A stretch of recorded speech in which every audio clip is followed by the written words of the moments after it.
I'm Santoine. I'm Antoine. And we the Connected Experience. Bro, what's the Connected Experience? It's a lifestyle. Our lifestyle. The lifestyle. How that lifestyle been treating you? Man, I can't complain, man. I'm just watching everything take place that I write down every day. So I'm actually living in it for the moment. You know what I'm saying? Not thinking about yesterday or tomorrow. Do you write it on a whiteboard or paper? I write it on paper. I got to write it every single day. Yeah. You know I write certain stuff on the whiteboard, like I don't like the whiteboard concept. Well, it depends, right? So the stuff that what book was that?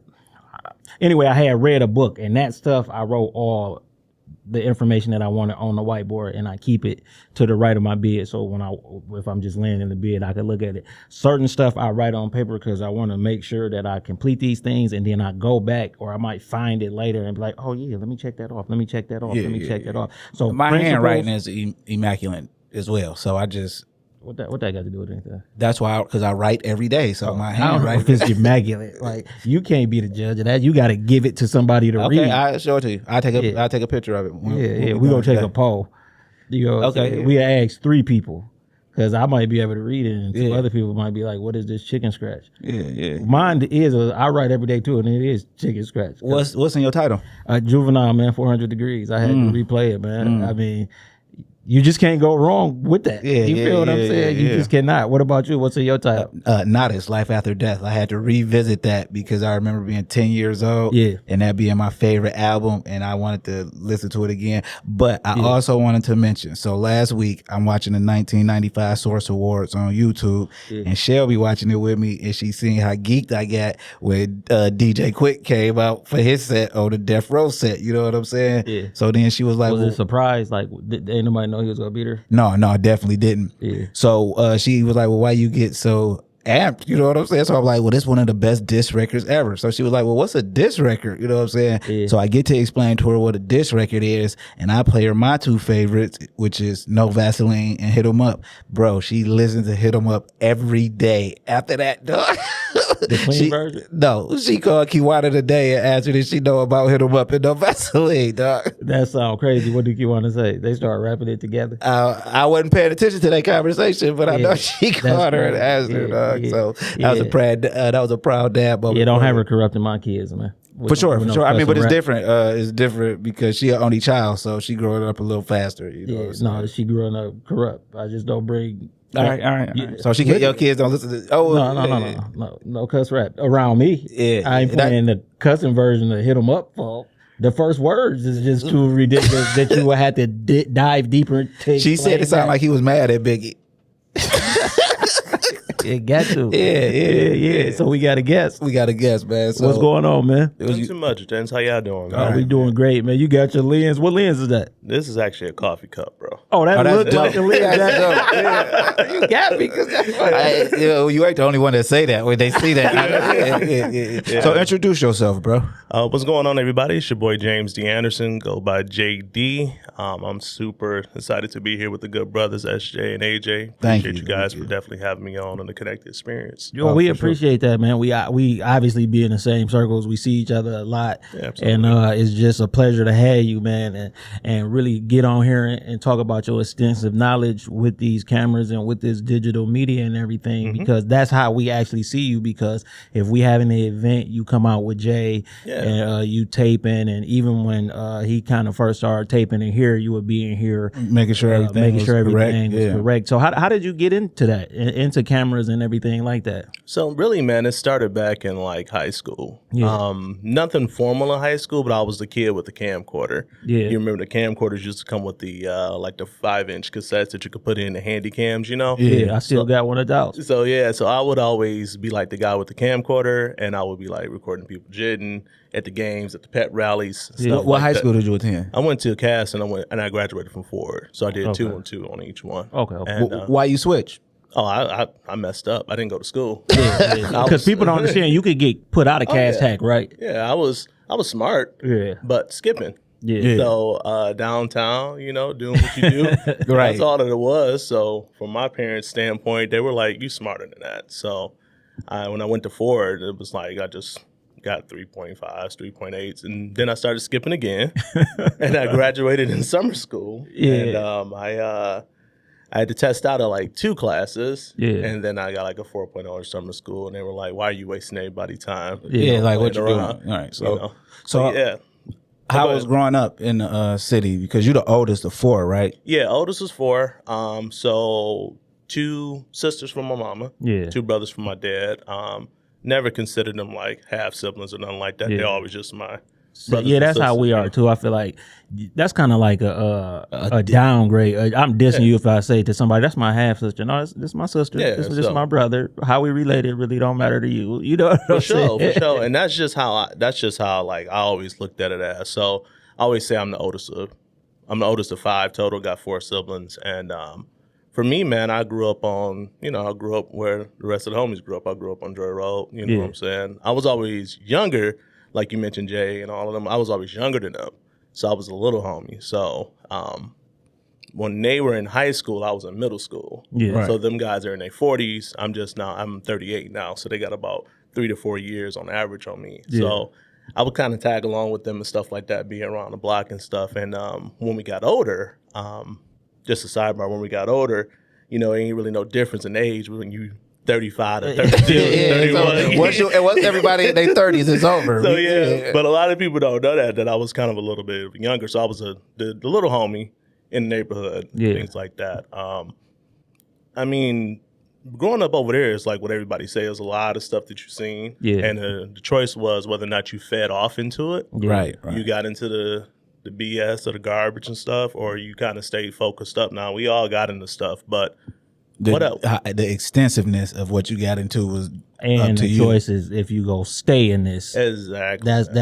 I think it's 2 choices when we grow up in the communities we grow up. Are you gonna get involved, and then once you involved, are you gonna stay involved? And I think learning from other people is the best way to navigate those situations, because when like we also in our 40s, so when you start looking and you coming up and you say, okay, now I went to junior high with, let's say, 12 people, right? Now out of these 12 people, 2 of them dead, 4 of them shot, 2 more in jail, and it's the rest. And it's like, I can stop right now because I see I see firsthand. And it's okay for somebody to say, "Nah, man, I don't want to be into that type of lifestyle," because the misconception be where when you come from where these inner cities or these urban environments, that if you not from the streets, if you not with criminal activity. But bro, we all grew up in the same projects right next to each other. Exactly. You just are a criminal.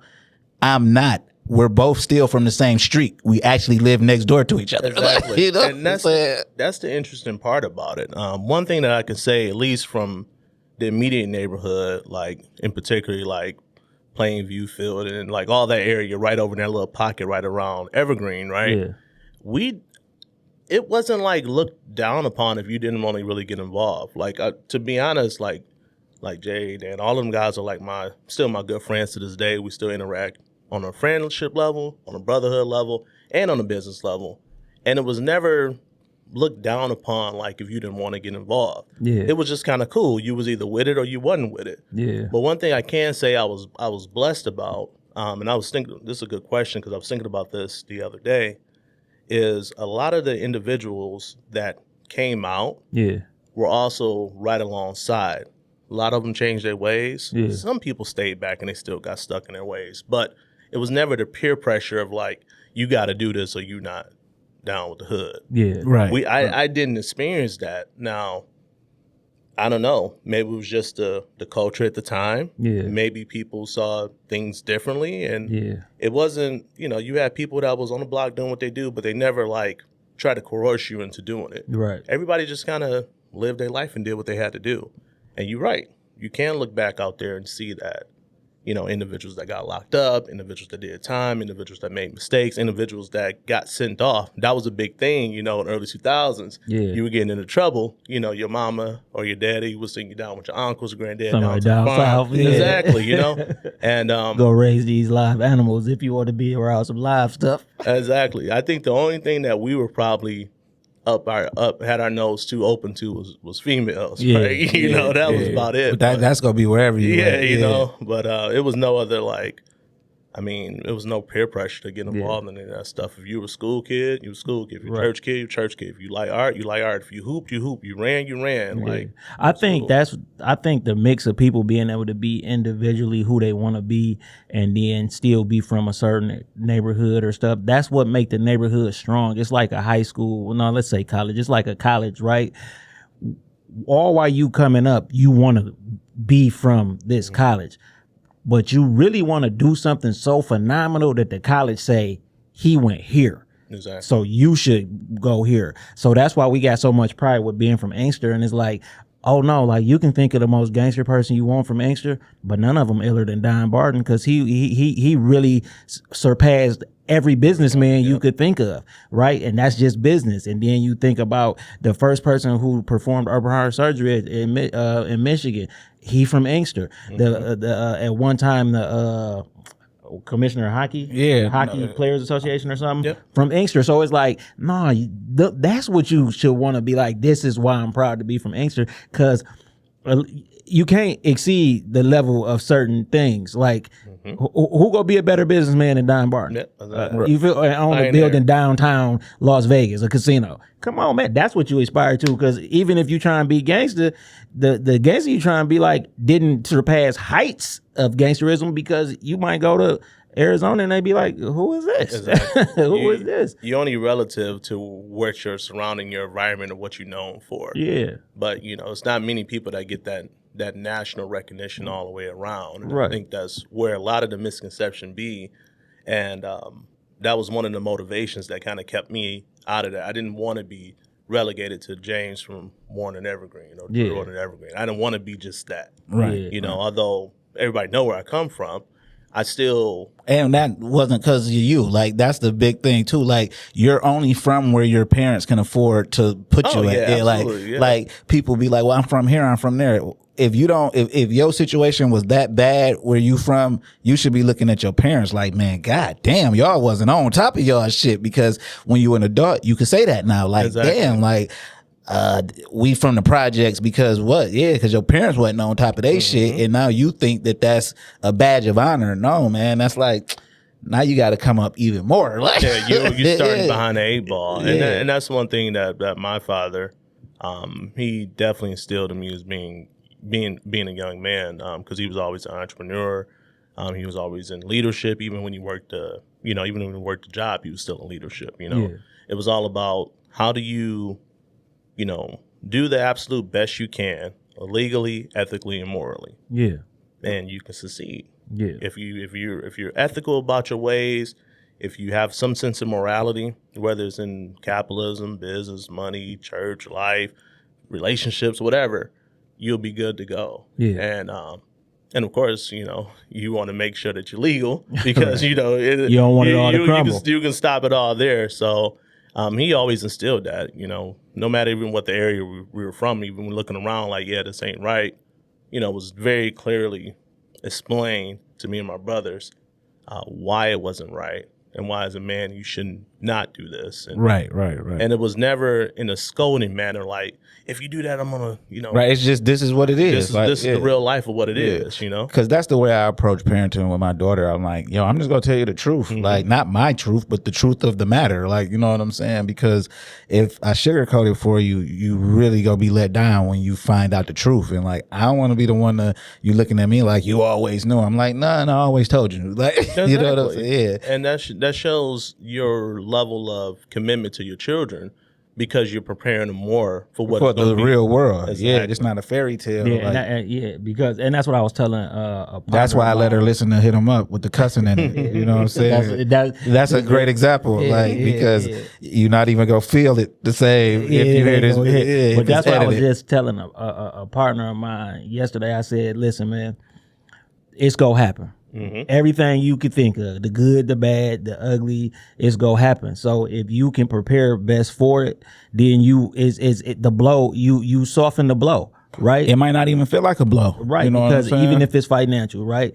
No matter what, you go have financial ups and downs. Now, my financial down might be more than somebody else's financial up, but this is a down for me. So I know that's going to happen. And they don't even know that because they haven't even experienced it, right? So you can only, like when you say that, that's you comparing that to a level that somebody else might not even be comparing it to because they haven't had the blessing of even having that up, down. So that's how I feel too, man. Like it's all gonna happen. Like if you just look at the newspapers and see what's going on, like they just did a study saying how much you need to make to live comfortably individually and with a partner. Those numbers are crazy. Like those numbers really don't exist in real life. Like that's not gonna happen with this generation and the model that they sold us. Well, I'm not gonna say they sold, that they marketed to us and you bought into it at some point and then you got away from it. But that's what all it is. It's just like marketing. So now they saying an individual need to make $90,000 a year to live comfortably. Well, how are you telling me what's comfortable to me? What are you basing that on? You know what I'm saying? Like, what are you? And that's what that's so they know if you make $90,000, the amount of debt that they can. Yeah, that's what that means. That's how I looked at it, right? Like, because I used to always say to my partner, I would rather have 10,000 cash and no bills than 50,000 cash with $40,000 worth of bills. Yeah, you know what I'm saying? Because why, right? Because we know you was big into the finance because you had the financial podcast too, right? Yep. Yeah, but we get to that because you actually end up after high school going to college. So what college did you go to? I went to Lawrence Tech, man, right in Southfield. So yeah, that's a black college, right? No, it's mixed. No. It's a real HBCU. No, yeah, it is classified. classified. But no, it's definitely not. So Lawrence Tech got a weird history. Yeah. Man, I don't want to smash my alma mater. Tell the truth about it, man. Because I always wonder how did that come about. Well, the biggest thing, I'll say this: the biggest thing about LTU is it's a great. So there's a lot of, if you look at the pedigree of people that come out of there in the tech and business sector, it's very it's star-studded, right? There's a lot of people in the industry that either took their master's, their graduate, undergraduate. Somewhere they touched that. They touched LTU. LTU, by being one of the, a very top engineering and architectural school, being local to Detroit, it's always kind of like shunned because we're up against Michigan State, U of M, Western, the big boy State, the big boy white schools. Yeah, and here's the thing: like those are state schools, right? We're still a private it's still a private institution. Yeah. So typically, state schools are kind of looked at as like, okay. So let me draw a correlation, right? You got like a, say like a Rutgers or something like that, or you got like New York State or Syracuse or something like that. Like state school is always looked at like that's junior college. Everybody who listening, don't get upset. I'm not bashing anybody because I do believe the education is what you take and what you make of it. But state schools are typically cheaper versus private universities or private colleges in general.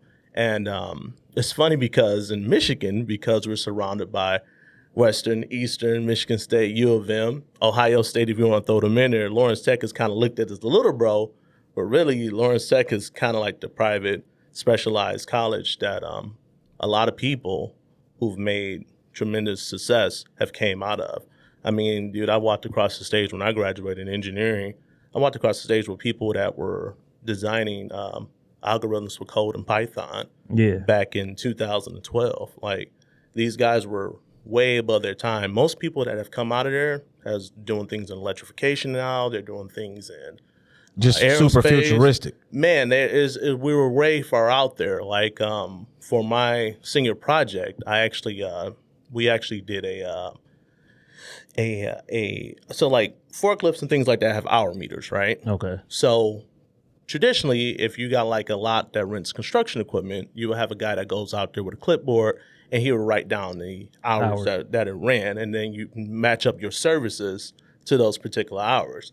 Well, what was our part of is that we actually digitized that and made an app for that to where you can literally walk out with an Android phone or Bluetooth.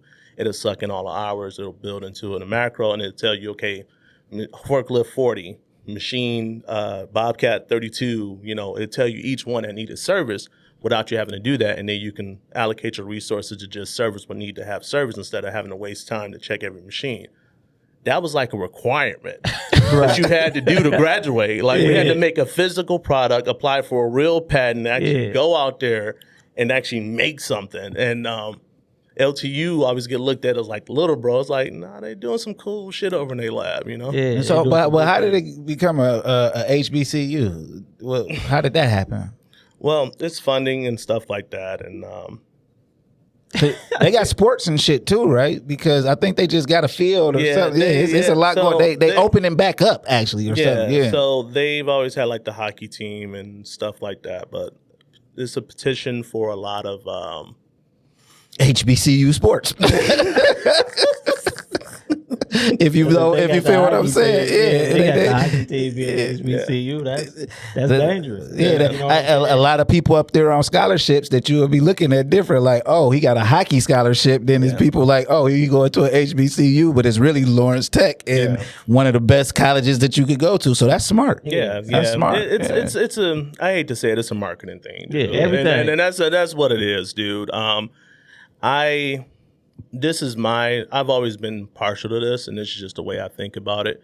I think the foundation and things like that in universities should be shared, but I do believe that this is going to sound real liberal, and it's not me, but it's just in this regard. I do think that individuals should look at the curriculums and what's being offered and match it up per what the student can actually do and achieve. That's real soapboxy, but the reason why I say that is I hate when technical students go to colleges that specialize in literary. Yeah. And I hate when we had literary students try to come to Lawrence Tech and they ain't make it. They waste a lot of money. Yeah. And just a quick FYI, HBCUs all were founded by white people for the most part. And those are white institution names. I mean, those are white last names that y'all thinking that when y'all hear certain stuff happen in the HBCUs, like, those white people schools too. Hey, I don't want to hurt nobody's feelings. I'll let you say it because it's your platform, though. You know? Yeah, but like just do a little bit of research. Because I would think with any college, like especially when you legacy, some people might not even dove into why they going there. Mm-hmm. You know what I mean? Some people just same thing with Harvard and Princeton. My great granddaddy went here. This one I'm going here. This is a tradition. So some people might not even dove into it. But what made you pick engineering?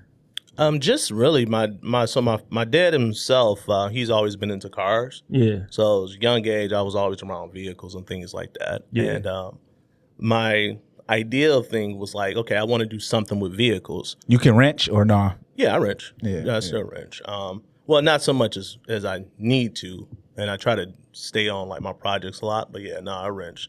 That was honestly the way how I paid through school, was wrenching on people's cars. Oh, okay. And I was, and then I softened the wrenching up a little bit because I got in trouble with doing stuff in parking lots. So I started doing like radios and alarms and sound systems and stuff like that. Stuff a little bit, not so much under the hood, so I can be putting in somebody's 12s and stuff like that in the parking lot and not be the hood ain't open. So but I've always been around vehicles. My dad, like I say, he had automotive repair shops. He had a customizing shop.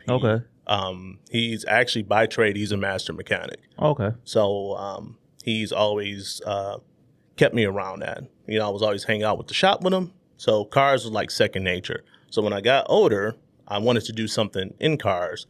And my dad always said this. He was like, do something. He was like, you can wrench and stuff like that if you want to, go be a master mechanic. But he's like, try to do something that maybe is a little bit above and beyond, maybe something like engineering or actually product development or making actual vehicles, Yeah. And so my goal is that first when I started off, I went to Baker for their automotive program directly out of high school, right before I went to Lawrence Tech. And I thought I went to the Baker that's on that was off of 94. No, I went to Owasso. Owasso, way up there. So Owasso, 30 miles past, like 40 miles past Flint, I think it is. Yeah. And because they got, again, one of the better automotive programs there. They had a full lab and everything. Flint was pretty good too. Baker College of Flint, they have a pretty good lab. They was big on nursing because I remember all the women used to go to that one. So nursing and things like that was big there. They had a decent automotive program, but the one in Owasso, even if you was enrolled in Baker College of Flint, like as a student, you would have to take classes over at Wassa because that's where their expertise was at. Right. So you was going to have to go up there anyway. Exactly. So from there, I had this idea, right, that, okay, it's 2003 when I graduated high school. I'm going to go do an associate's in automotive design. And ultimately what I wanted to do was be like in the clay design studio. I wanted to be like modeling cars with clay. That was my idea of what it was. So, but all along the time I was taking engineering courses along there because it was like be designer. Yeah. Then typically designers can go to be engineers. Engineers can then go on to be product engineers or manufacturing engineers.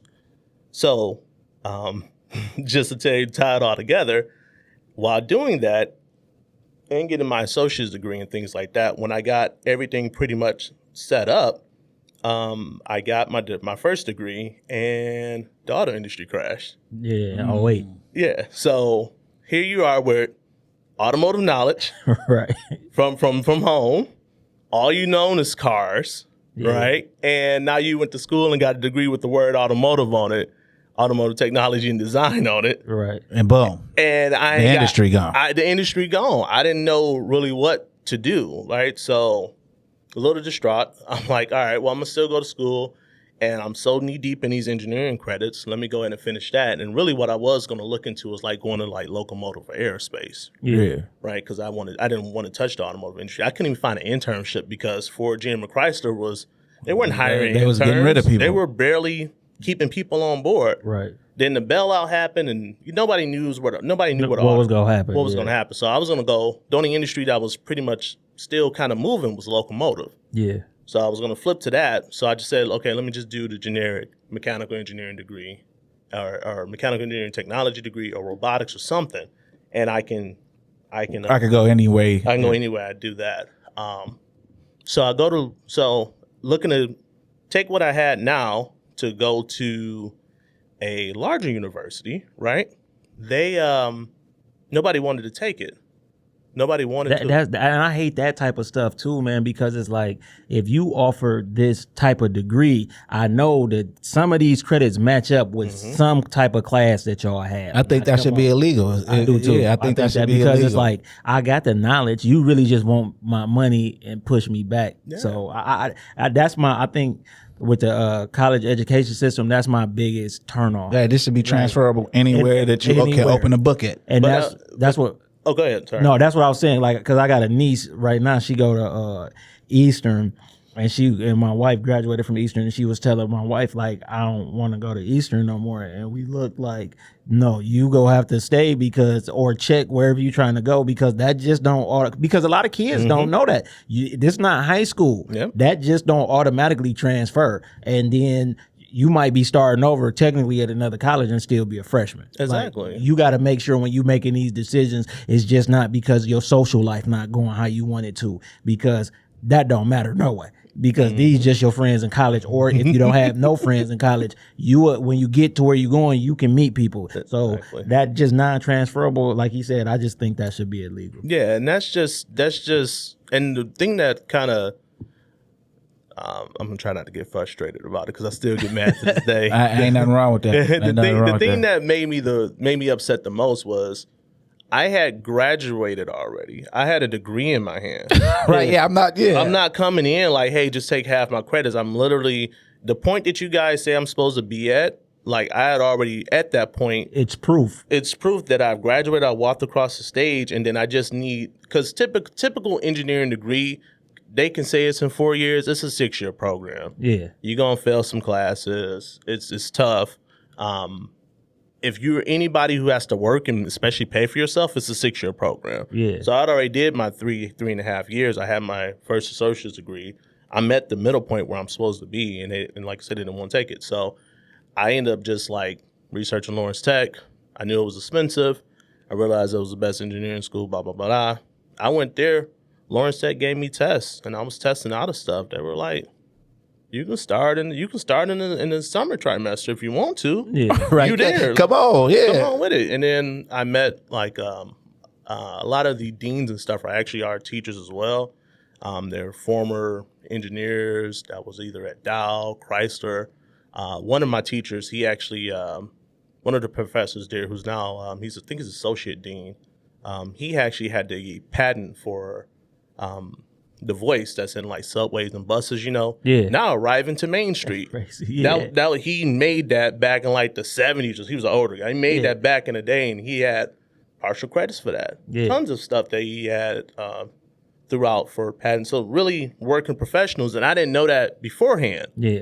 I didn't see or I didn't know about that in other colleges. I'm not saying it don't exist, but it existed across the street. Right there. So that's why. Since it's smaller too, you get to know this stuff because people take for granted all of the stuff we think regular. It just didn't used to exist. Exactly. And then it's like the guy who teaching you like, wait a minute, what made you right? Because I want to get back to you saying the patent. So that app that y'all created, like, what's going on with that? Like, oh no. So for anybody who listen to this that's doing anything for a college, don't let the college fund it, because if the college funds it, they own it.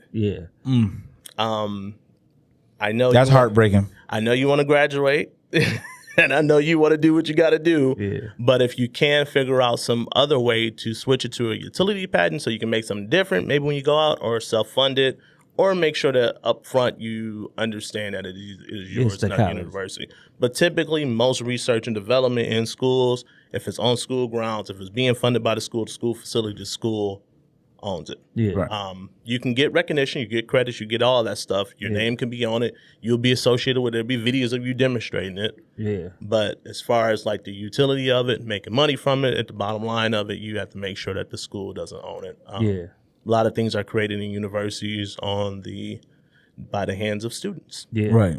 It just is what it is. It's the American way. Exactly. To me, it's the American way. You work the land and we own it. Exactly. So it's cool, man. But the experience taught me. Right. Plus, about to say. I just want to know, because that's what I'm saying. You never know. You never know. You could have been follow up, because I was actually thinking that too. Like so, because especially with college, it might be 4 or 5 people who work on it. But since your name get to be associated with it, it's like, no, we created that. Like, and it can open up doors. Don't get me wrong, it can open up doors. Yeah, for sure. For sure. You can say, I actually had something that, for instance, there was another team that did some work with back then it was the Xbox Connect.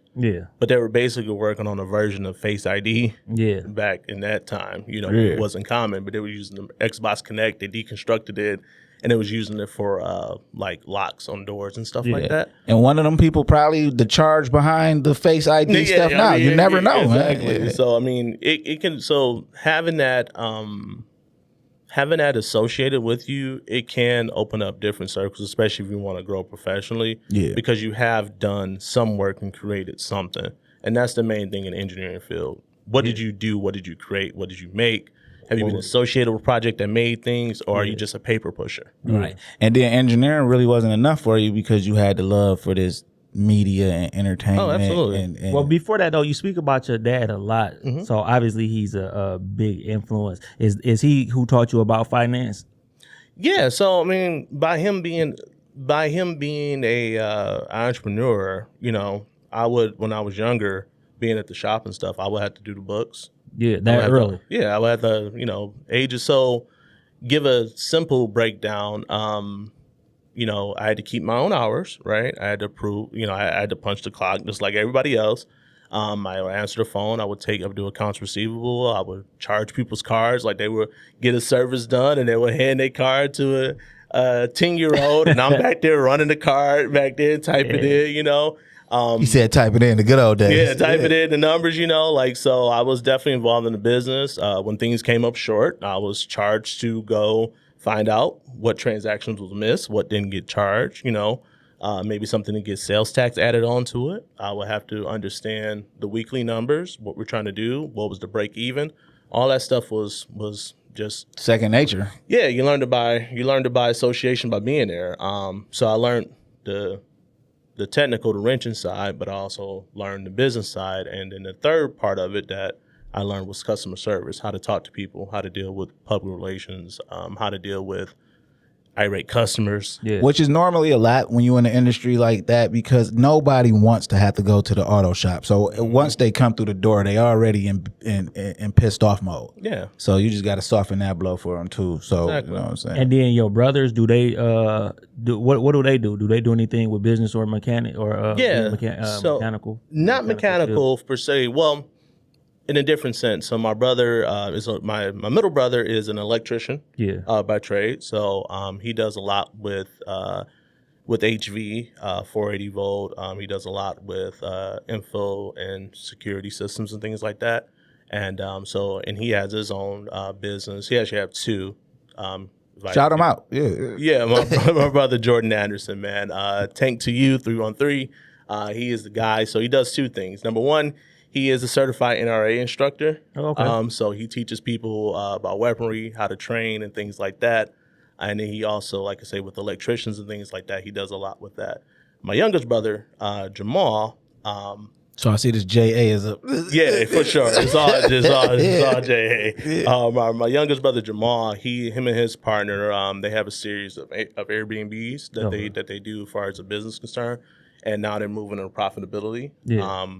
They do a lot of setting their stuff up for people who travel for corporate. Yeah. So they have their bookings. They don't really focus on coming in for the weekend bookings. They book like the architect that's working on the project in Houston that'll be there for 3-4 months. So they solidify their money that way. Yeah, the smart way. That's dope. And y'all all came up in the same house, right? Yeah. And that's just dope to hear. Like, that's being a parent. Mm-hmm. Like, I'm about to show y'all, and I'm gonna sit back and see who's paying attention. Exactly. You know what I'm saying? My dad, my dad grew up on Wyoming and Wyoming Schoolcraft area.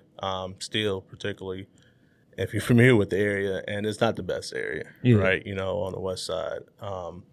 But he was real versatile, and he provided a good example. Yeah. Some things he didn't do the best. Some things I think he did extraordinary well. Right? Yeah, I mean, it sounded like he got 3 successful. He 3 for 3. You feel what I'm saying? Well, my dad is like one of the nicest, coolest guys in the world, and is just a wealth of knowledge. But I think he always prided himself in continuously learning, and he implemented that into us. So yeah, that's dope. So now you get into. You always been the guy with the camcorder. No, who bought your first camcorder? Actually, it was my dad's that I was sneaking out the house that I wasn't supposed to have. So were you buying your own tapes? Like, I was buying my own tapes. I would buy my own tapes from Blockbuster back in the day over there on Warren and Evergreen used to sell camcorder accessories. Like, they used to have a shelf, and it was a pack of 10 tapes that you can get for $10. Yeah. So that's what I used to get, and I was taking his camera for like vacations and stuff. I was taking it to school, recording niggas busting moves.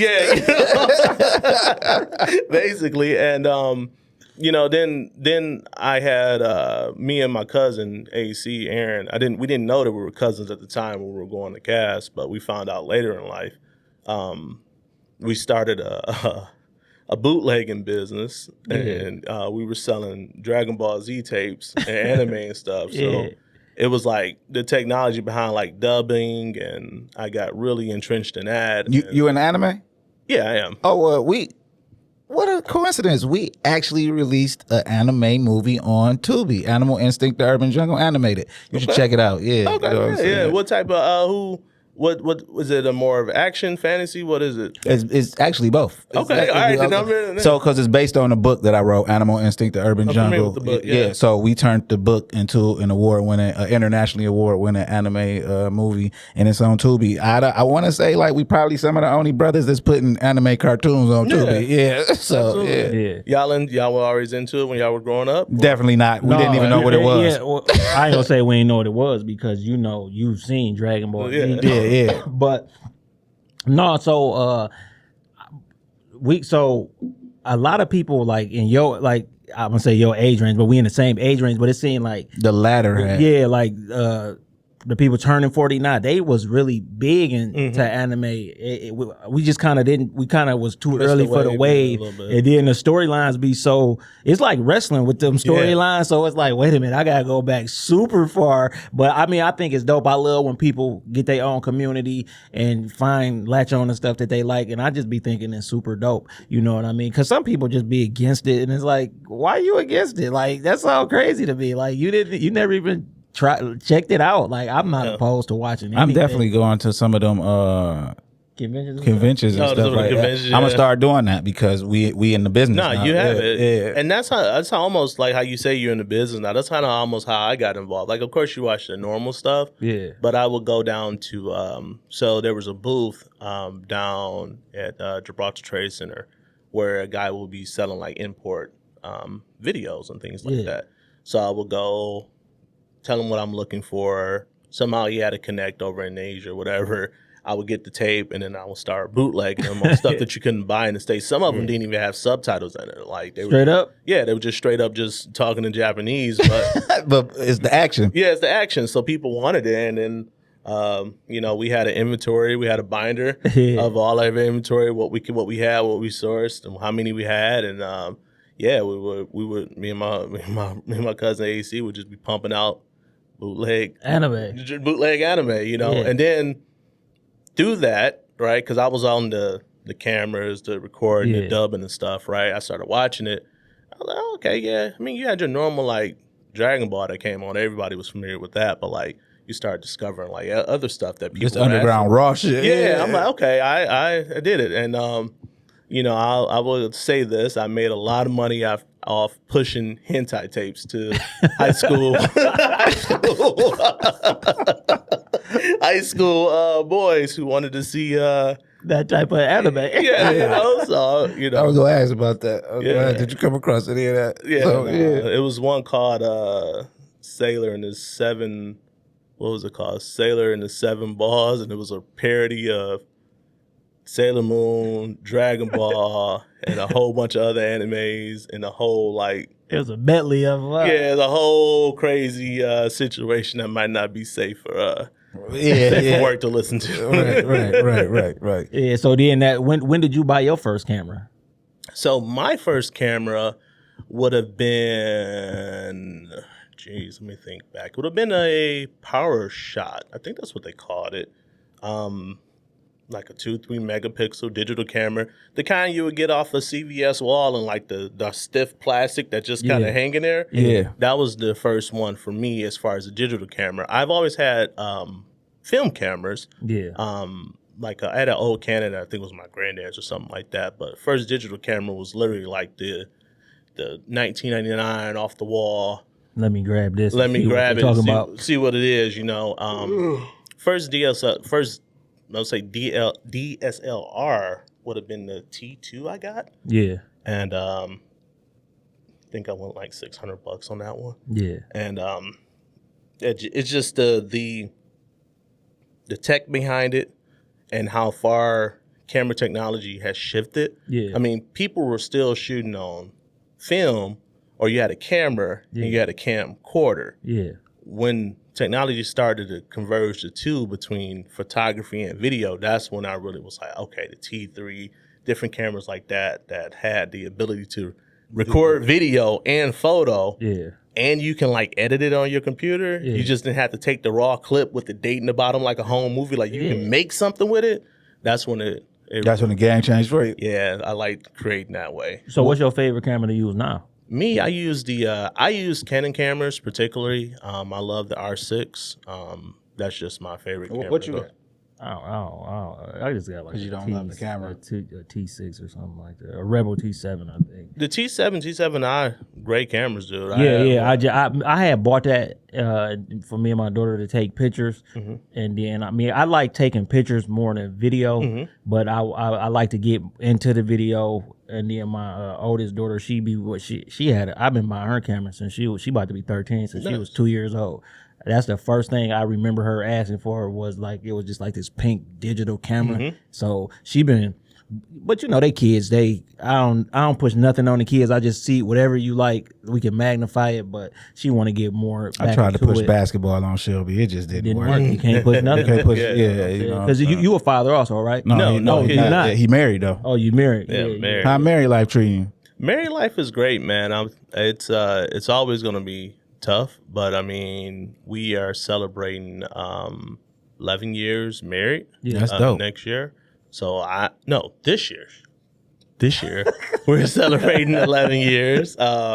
You got to remember, man, COVID screwed up everybody's timeline. It took a few years. Because it still tripped me out that it's like 2024. It just seemed it seemed like something missing. Yeah, exactly. It don't matter. I was talking about that the other day with my wife. Missing. Like, damn, like that was 4 years ago. It seemed like it's really like 2020 now. Yeah, like, it's just something ain't right. It didn't shift. Like life just stopped. So you got to add in those couple years. I've been married for 11 years.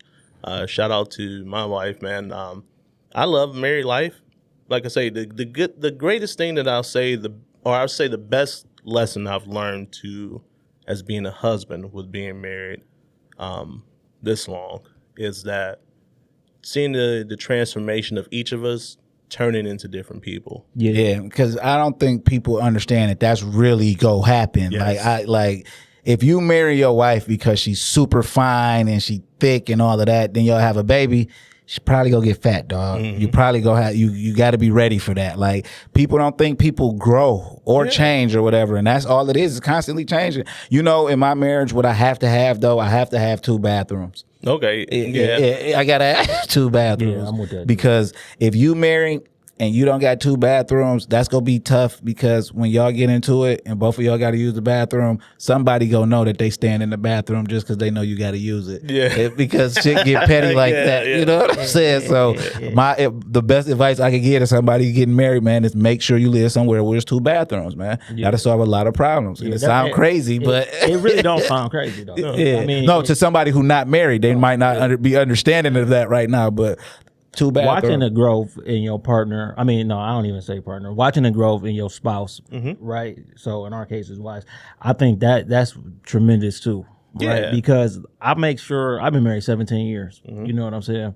And I just make sure like, what do you want to do for you? Like if I didn't exist, what would you want to do? Right now? Yeah. Like, and then that's what I want to help you do. Like I don't know too many people who actually living out what they said they want to do as a kid. But my wife is one of them though. Because I was like, because we got kids and stuff. Like, what you want to be when you grow up? And my wife's like, I always wanted to be a teacher.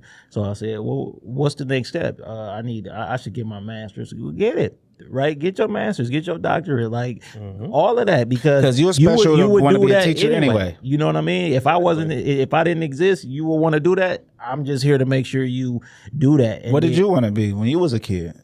Man, I always wanted to be in some type of, like, now that I look at it, it was gonna be some type of teaching or coaching, right? So with being a coach, that's enough for me, because when you a teacher, like, you still conform to what the school, you can't go out of certain parameters with teaching the kids, because even with history, you could I feel like, I can't even lie to y'all, or do I got to teach this history in this book? Because if I can teach history, you could pull from all type of points in history, this, because it's really just repeating itself. But you can't make me be like, besides an international criminal, I really want to be a firefighter, dog. Like, you brave. I just thought that the other day. Like, firefighters really. I really want to be a firefighter, but I don't even know why, dog. I think it's just because they help people. Like, you know what I'm saying? Like, they really help people. Like, if the fire, like, so I always, because I'm a person of service. You know what I'm saying? So, but it really was an international criminal first, but like a strong number 2 was a firefighter. You know what I'm saying? Because I be thinking sometimes, like, man, can I go do that now? Like, because I'm in the best shape of my life. I feel, you know what I'm saying? I'm like, damn, can I really go be a firefighter? Is it too late? Like, it's never too late. Yeah, but like, I wanted to be a firefighter, man. Because that's dope. That's dope. So y'all are y'all planning on having children? Do you want children? Because the way you speak about your father, it's just like sometimes you feel like so I'll just say it like this: if God see it, it happens. If He see fit. I did have a stint of being a foster during COVID with my nephew. Yeah. And one thing that both me and my wife will agree upon is that getting the state involved in your personal life, especially when you people like us who's fairly reserved, conservative, we didn't want to go through that process. So he was with us for a few years during COVID. And it was like, yeah, we're gonna take this a little bit of little bit of the break. Yeah, he put that on point. He timed that out for y'all. Yeah, like it's like parenting on steroids, because everything that you know is micromanaged by something that don't got to do with how parenting really go. Exactly. So when you throw that on there, then you're trying to also, be the person that needs to be in that kid's life. It turns into it's like a set of rules that I don't even want to follow, because this ain't real. Whoever wrote these rules, because parenting don't got no parenting is a play-by-play sport like that. That's specifically tailored to whoever your parent. You can't even parent your two kids the same way. Mm-hmm. You know what I'm saying? And they want it strict. They act like they don't understand the human experience. Like whatever's on this paper telling me this is what I should be doing, that's not real. And you know that's not real because you're a person. So you know that what works for person A is the farthest thing that could work from person B. You know what I'm saying? Now, have you shot any films with being heavily involved with the photography and the filming things? Have you shot any films for anyone yet? Like professional films? Yeah. No, just shorts and things like that. No formal movies. And I know the projects that Jay was telling me about that you guys actually have on the table. So he said I got to come in and help him because it's a lot that he's gonna have to do.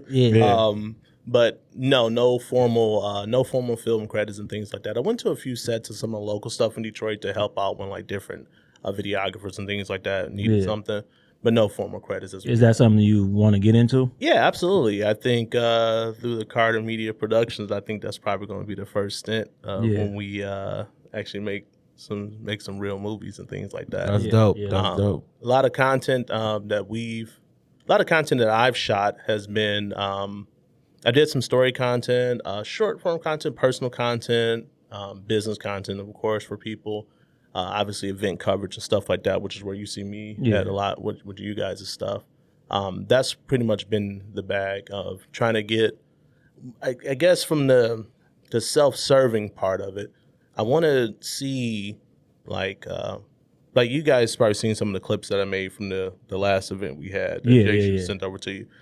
My goal is I want everybody who has like maybe a smaller event to look aesthetically pleasing, like it was shot like a large event. So you in control of that. It could be 10 people in here, and I can make it look like it was 100 people in here. Exactly. The way it looks, the way it's enunciated, the points you take, the crispiness, all that stuff is always taken into account of.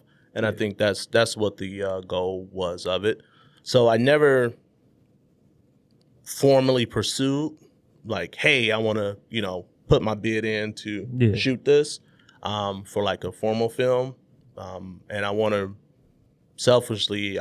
work and help out the people that I know within inside of my circle too. Yeah, I prefer that too, because it's just so, I like organic feels. Mm-hmm. And what that means is like, why would I go hire somebody else when I know James, he shot with us before. It's easy for us to explain to you what we want, because it's like, we want to, and somebody else who don't know how we move around during the events and stuff like that, it wouldn't be the same feel, because I believe wholeheartedly, like, the cameraman has to be in sync with whatever. The cameraman is the most important person in there with the talent, right? Because if you don't know, say you were shooting something for an artist and it's just them coming in here, if you don't know them, you don't know how they should look walking in the door. But it's like, man, I done shot for dude for 300 hours. Hey, you should be coming in like this. You know how we do. You know what I'm saying? Right. So tell people where they can contact you and see some of your work, or just if they want to follow you and reach out. And, be a part of your journey. So begreatmedia.com, video portfolios there. You can see some of the past work that people have allowed me to post that, are okay with it being on the internet. Yeah. Everything is not there online, just because people like their privacy on some of the projects I worked on. And then if you want to follow me on Instagram, it's just jda.jpg. So reach out, DM, whatever you're looking for. I do kind of keep the transparent rates out there. They're on the website, as far as if anybody's looking for any type of video service, video creative services and things like that. But I do one thing that I try to make sure that I'm clear on is that I do what's called a discovery session. Okay. So before we even say, yeah, I'm going to shoot that, we got to sit down and talk, have a discovery session, make sure I meet your needs, make sure that we can work together and that I can provide the value that you're looking for. Yeah. Sometimes people reach out, and for example, if people reach out to want to shoot music videos, I'm just not comfortable with somebody pointing a gun at me in the camera. Yeah. That's just not if me. You say ain't nothing in it or not. Yeah. That's a no for me, dog. Yeah. Especially for somebody who's pro 2A who carries his firearm everywhere. I might have a reaction. Right, especially for somebody who brother is an NRA representative and teaches the classes. Might be quick on the drum, my baby. You might fuck around and find out for real. So I'm just not into that. But my goal is, okay, how can I be great telling your story? Yeah. A lot of videographers, a lot of photographers, they get real arrogant, and I think they take the service that they're providing to the individuals is to tell their story. They're most important, right?